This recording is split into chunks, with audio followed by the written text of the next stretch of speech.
Kung may plano kayong pumunta ng Boracay at kasama sa itinerary ang Red Whale Party Cruise, perfect itong guide para sa inyo. Sa video na ito, ibabahagi ko ang lahat ng kailangan nyong malaman.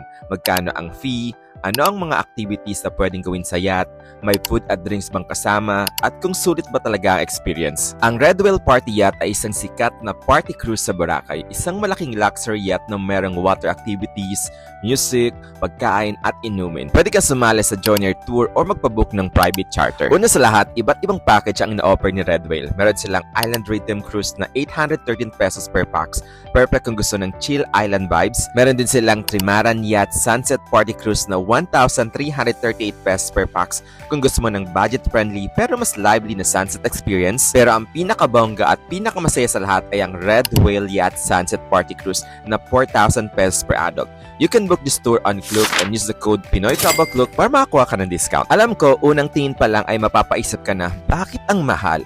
Pero nung nasubukan ko, doon ko naintindahan kung bakit sulit na sulit ang presyo. Ang cruise starts at 1 p.m. at matatapos ng 6 p.m. That's a solid 4-hour sunset party cruise at hindi lang basta sakay-sakay. Literal na puno na activities, pagkain, drinks at non-stop entertainment. Take note unlimited food and drinks dito. Yes, unlimited as in walang hiya-hiya.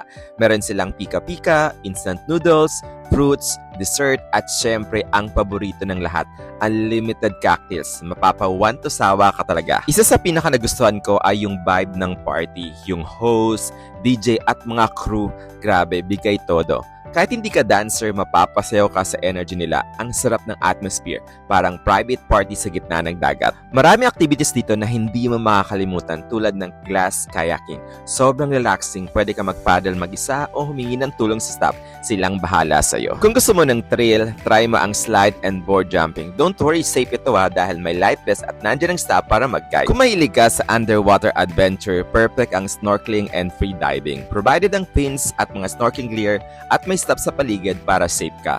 Maganda ang visibility kaya sulit ang paglubog. Ang speedboat ride ang pinaka-extreme, ang pinaka-adrenaline. Pero reminder, not recommended sa seniors at kids kasi sobrang bilis at matalon ang ride. Hawak lang ng mahigpit. Kung ang hanap mo ay kakaibang IG-worthy shots, itry mo ang 360-degree spin photo booth.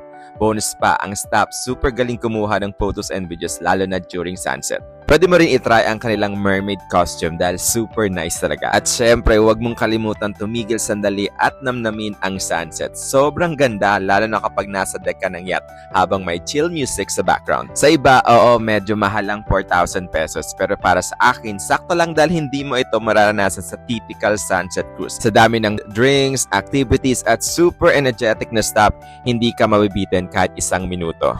At kung kasama mo ang barkada mo, mas lalo pang sulit. Ibang level ang bonding at tawa sa loob ng yacht. Hindi ka talaga mababore. Kaya kung gusto nyo ng party, adventure, at comfort, all in one, Red Whale Yacht Sunset Party Cruise is definitely worth it.